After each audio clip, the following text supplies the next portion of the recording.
अस्सलाम dear students. आज हम डेरिवेटिव्स पे बात करेंगे। डिफरेंशिएशन और इंटीग्रेशन का थोड़ा सा इंट्रोडक्शन हमने प्रीवियस वीडियो में किया था कि डिफरेंशिएशन होती क्या है और कैलकुलस में उसकी इम्पोर्टेंस क्या है, इंटीग्रेशन क्या होती है। आज हम डिटेल में बात करेंगे डिफरेंशिएशन पे, या फिर हम कहते हैं कि डेरिवेटिव्स। डेरिवेटिव जो है, जब भी हम डेरिवेटिव्स की बात करते हैं तो हम एक्चुअली चेंज की बात करते हैं। तो ये एक्चुअली रेट ऑफ चेंज है। अब रेट ऑफ चेंज जो है वो डिफरेंट फील्ड्स में डिफरेंट होता है रेट ऑफ चेंज। डिफरेंशिएशन हमें ये बता रही है कि हाउ फास्ट स्टीप सेंसिटिव, कोई चीज कितनी फास्ट चेंज हो रही है, और स्लोप, जब हम स्लोप की बात करते हैं, स्टीप की बात करते हैं, तो वो अप एंड डाउन कितनी हो रही है। और रिलेशन जो है, रेट ऑफ चेंज का जो रिलेशन है वो कितना सेंसिटिव है। तो क्वांटिफाई करते हैं हम डिफरेंशिएशन में चीजों को। जब हम रेट ऑफ चेंज की बात करते हैं तो रेट ऑफ चेंज एक्चुअली होता है टू टाइप्स का। एक होता है एवरेज रेट ऑफ चेंज और दूसरा होता है instantaneous rate of change. Previously डेस्कर्ट जो डिस्कस कर चुका था ज्योमेट्री में फिर रेट ऑफ चेंज निकालने का तरीका, वो बहुत जो है मैथमेटिशियंस जो थे, फिजिक्स जो थे, उन्होंने पास्ट में जितनी भी बात की है वो एवरेज रेट ऑफ चेंज पे बात की है। 17वीं सेंचुरी में मैथमेटिशियन ने मोशन की स्टडी की, तो उसमें बहुत सारे क्वेश्चन रेज हुए कि चीजें स्टडी नहीं है। जब चीजें स्टडी नहीं है तो एवरेज जो है वो हमारी सारी प्रॉब्लम सॉल्व नहीं कर सकता। एवरेज से हमें वो आउटपुट नहीं मिल सकता जो कि इंस्टेंटेनियस से मिलता है। एक्चुअली जो डिफरेंशिएशन या डेरिवेटिव्स है वो हमारे पास है instantaneous rate of change. Average rate of change की बात नहीं करेंगे डिफरेंशिएशन में, इंस्टेंटेनियस रेट ऑफ चेंज जो है उसकी बात करेंगे। अच्छा, तो इंस्टेंटेनियस पे आने से पहले थोड़ा सा हम डिटेल में कुछ फील्ड के प्रॉब्लम्स जो होते हैं रेट ऑफ चेंज के हवाले से वो बात करेंगे उन पे। रेट ऑफ चेंज जो है वो डिफरेंट होता है डिफरेंट फील्ड्स में, ऐसा नहीं है कि जस्ट मैथमेटिक्स में ही होता है रेट ऑफ चेंज। तो जब हम रेट ऑफ चेंज की बात करते हैं तो मेडिकल साइंस में हम बात करते हैं कंजप्शन ऑफ ऑक्सीजन पर सेकेंड। ब्लड प्रेशर जो है उसका रेट ऑफ चेंज जो है, हम रेट कितने रेट से इंक्रीज हो रहा है, कितने रेट से डिक्रीज हो रहा है, ये जब हम बात करते हैं तो ये भी हम चेंज की बात कर रहे होते हैं। यहां पे भी हमारे कंजप्शन ऑफ ऑक्सीजन, ब्लड में ऑक्सीजन पर सेकंड से कितनी हम गेन कर रहे हैं, एक्चुअली हम वो रिलेशन देख रहे होते हैं। फास्ट ट्रांसपोर्टेशन एंड कम्युनिकेशन की जब हम बात करते हैं, मोस्टली जब हम डेटा डाउनलोड करते हैं तो उसमें हमसे पूछा जाता है कि कितना फास्ट डाउनलोडिंग हो रही है। तो वहां पे जो हमारे पास इंफॉर्मेशन आ रही है in the form of data, वो पर सेकंड हमारा डिवाइस जो है वो कितना डाउनलोड कर रहा है उस डेटा को, हम उस चीज की बात कर रहे होते हैं। तो वो ट्रांसपोर्टेशन एंड कम्युनिकेशन, जब हमारे पास इंटरनेट होता है वहां से हम डाउनलोडिंग करते हैं। एक्चुअली हम बात कर रहे होते हैं कि डेटा का जो रेट ऑफ चेंज है, डेटा कितना अक्यूमुलेट हो रहा है आपके सिस्टम में, डेटा इकट्ठा कितना हो रहा है आपके सिस्टम में और कितना फास्ट हो रहा है, फास्ट हो रहा है, स्लो हो रहा है, पर सेकंड में कितना डेटा आपको आपका डिवाइस जो है वो कलेक्ट कर रहा है इंटरनेट से। तो डाउनलोडिंग में हम जब बात करते हैं क्वांटिफिकेशन की, कितनी क्वांटिटी ऑफ डेटा पर सेकंड आपका डिवाइस जो है वो स्टोर कर रहा है, उसकी बात कर रहे होते हैं रेट ऑफ चेंज में। हम जब बात करते हैं कि बाल जो है हम थ्रो करते हैं एयर में, अब वहां पे इशू आता है कि बॉल जब आपने थ्रो किया वो स्टीडी मोशन के साथ, सेम मोशन के साथ तो मूव नहीं करता, या फिर वापस आता है तो वो सेम मोशन के साथ वापस नहीं आता। वो कंटिन्यूअसली जैसे जैसे अर्थ के करीब आता है तो कंटिन्यूअसली उसकी स्पीड इंक्रीज होती रहती है। ग्रेविटेशन का काज होता है, उसकी वजह से उसकी स्पीड इंक्रीज होती है। तो वहां पे एवरेज रेट ऑफ चेंज जब हम बात करेंगे तो वहां पे हम इस प्रॉब्लम को अंडरस्टैंड या डिटरमाइन नहीं कर पाएंगे। अच्छा, तो इससे पहले जितने भी मैथमेटिशियंस थे उन्होंने रेट ऑफ चेंज कैसे निकाला था? उन्होंने actually average rate of change निकाला था। स्पीड की बात कर रहे होते हैं तो rate of change of distance per unit time, ये इसकी बात कर रहे होते हैं।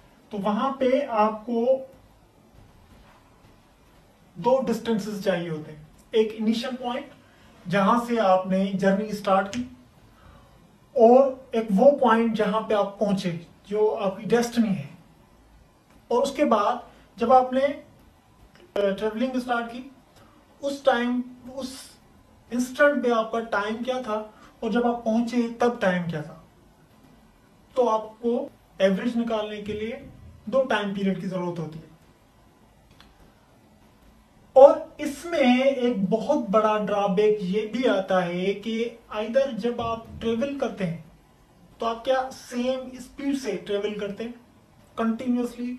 एक्सेलरेटर जो होता है गाड़ी का वो सेम ही रहता है, कहीं पे कोई आप स्लो या फास्ट नहीं करते।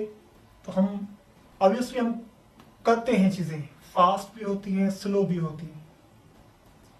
जब हम फाइनली स्पीड निकालते हैं तो वहां पे हमारे पास एवरेज स्पीड मिलती है। लेकिन हम कैसे डिटरमाइन कर पाएंगे कि चीजें चेंज हो रही हैं? यहां पे रिक्वायर होते हैं 2 पॉइंट्स।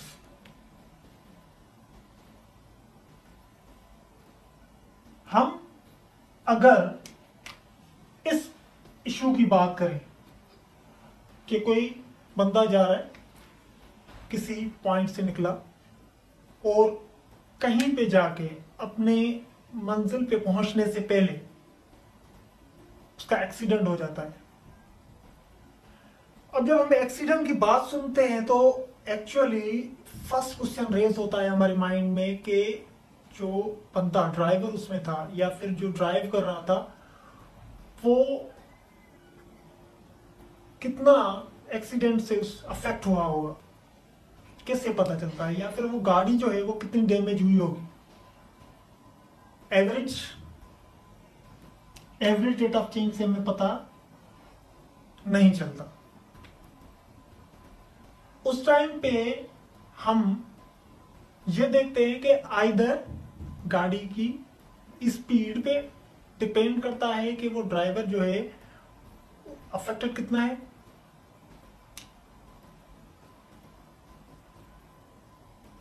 या फिर उसकी गाड़ी की शेप पे या डिस्टेंस पे। श्योरली उसकी स्पीड, लेकिन उस टाइम पे, उस इंस्टेंट पे जो उसकी स्पीड होगी उस पे डिपेंड करेगा। अगर उस जगह पे जहां पे एक्सीडेंट हुआ है उस पॉइंट पे स्पीड फास्ट होगी तो आपको आइडिया हो जाता है कि डेथ कॉज हो सकती है। आप पहले यही क्वेश्चन करते हैं कि गाड़ी कितनी स्पीड के साथ थी, लेकिन उस इंस्टेंट पे मे बी उस इंस्टेंट पे गाड़ी स्लो थी या फिर फास्ट थी। तो depending upon on that instant, on that point, उस पॉइंट पे गाड़ी की स्पीड क्या थी। तो हम वहां पे एवरेज की बात नहीं करेंगे, हम बात करेंगे उस इंस्टेंट पे जो उस गाड़ी की स्पीड थी।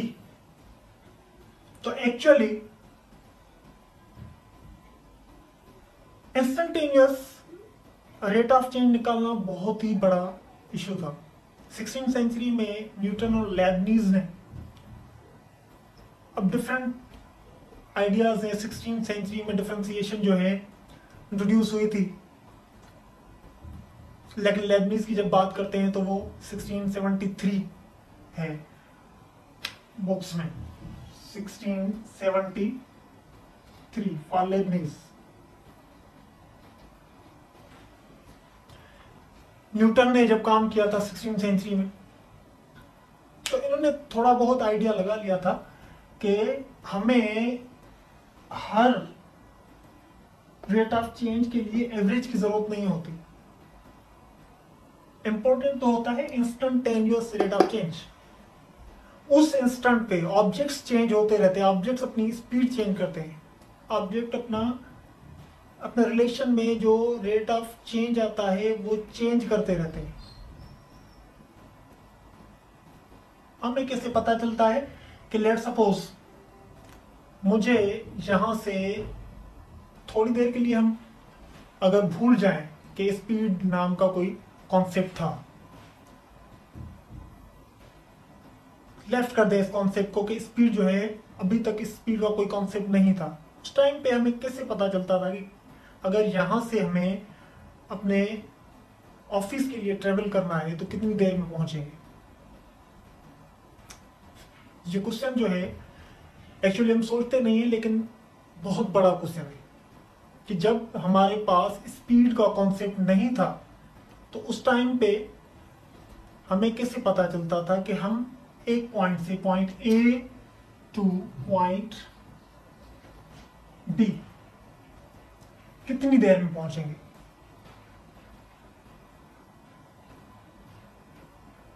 तो इसके लिए इसका सॉल्यूशन ये था कि डेरिवेटिव्स जो है वो इंट्रोड्यूस हुई और उसने 3 स्टेप्स में इस प्रॉब्लम को सॉल्व किया, इंस्टेंटेनियस रेट ऑफ चेंज। कि आपने जहां पे जिस पॉइंट पे एक्सीडेंट हुआ है, ये वो पॉइंट है, उस पॉइंट पे एक्सीडेंट हुआ, एक्सीडेंट होने के टाइम पे जो वक्त टाइम पीरियड था, टाइम था आपके पास, वो टाइम आपने कंसीडर किया, उससे फ्यू सेकंड पहले आप एक और टाइम कंसीडर करेंगे और उस इंटरवल में आपके पास टाइम 1 और टाइम 2 आ जाएगा। हमें पता है कि जब भी एक्सीडेंट होता है तो एक ही जगह पे आके गाड़ी रुक नहीं जाती, थोड़ा सा आगे जाती है। तो जस्ट बिफोर दैट जो टाइम पीरियड था, जस्ट बिफोर दैट जो डिस्टेंस था, तो वो जब हम निकालते हैं तो वहां पे हमें जो रेट ऑफ चेंज मिलता है वो रेट ऑफ चेंज होता है actually instantaneous rate of change. तो हमें एक पॉइंट मिला हुआ होता है और दूसरा पॉइंट हमें वहां पे नियरेस्ट पॉइंट जो होता है, लेट्स सपोज पॉइंट आपके पास है 6, तो आप इसके करीब 5.99 आपने एक और जो पॉइंट है वो चूज किया, आपके पास 2 पॉइंट आ गए, प्रॉब्लम सॉल्व हो गया एवरेज रेट ऑफ चेंज निकालने के लिए। जब एवरेज फर्स्ट स्टेप और second step just average rate of change पे है, तो एवरेज रेट ऑफ चेंज आ गया हमारे पास। अब हम चूज करते हैं लिमिट, और वो लिमिट अगर हम ये वाली चूज नहीं करते तो different students, different teachers, different researchers अपनी मर्जी से वो चूज करते और फिर फ्लक्चुएशन आती सॉल्यूशंस में। इसलिए हमने अप्रोक्सीमेटली एक लिमिट अप्लाई की कि वो लिमिट जो है वो 0 है, और इस रेट ऑफ चेंज को हम कहते हैं इंस्टेंटेनियस रेट ऑफ चेंज। ये इंस्टेंटेनियस रेट ऑफ चेंज जो होता है ये हमें सॉल्यूशन देता है जितने भी हमारे पास अभी मोशन के इश्यूज हैं। मोशन पे जब स्टडी करते हैं तो उसके प्रॉब्लम्स आते हैं, उसे सिंप्लीफाई करें। लेट्स सपोज हम under the action of gravity motion कर रहे हैं, तो वहां पे हमें पता है कि हमारी स्पीड जो है वो एवरेज नहीं रहती, वो चेंज होती रहती है। तो उसका प्रॉब्लम हमें इंस्टेंटेनियस से सॉल्व करना पड़ेगा, एवरेज से नहीं। अब रेट ऑफ चेंज, यहां पे मैंने जो बात की है rate of change of y with respect to x। तो डिफरेंशिएशन हमें से निकाल, हमें एक अभिनिशो मेथड मिला था जिसे हम फर्स्ट प्रिंसिपल मेथड के नाम से जानते हैं, वो भी यही सेम स्टेप्स हैं। हम स्टेप्स बढ़ा देते हैं अपनी इजीनेस के लिए, लेकिन मेथड सेम है। हमें कैसे पता चलता है कि कोई गाड़ी जो है वो हमसे फास्ट जा रही है, तो हम कंपेयर करते हैं। हम एक्चुअली रिलेशन देखते हैं दो चीज़ों में, दोनों गाड़ियों का रिलेशन देखते हैं, दोनों को कंपेयर करते हैं। और जब हम relation compare rate of change की बात करते हैं तो वहां पे डिफरेंशिएशन इन्वॉल्व होती है। डिफरेंशिएशन सब्जेक्ट ऑलवेज हमें सिंप्लिसिटी देता है, कॉम्प्लेक्सिटी से हमें निकालता है। हमारे स्टूडेंट्स या हम जब भी डिफरेंशिएशन का नाम सुनते हैं तो हमें फील होता है कि ये डिफिकल्ट सब्जेक्ट है। हम फील करते हैं कि डिफिकल्ट सॉल्यूशन होगा इसका। एक्चुअली डिफरेंशिएशन डिफिकल्ट सब्जेक्ट नहीं है, डिफिकल्ट चीजों को आसान करने का नाम है।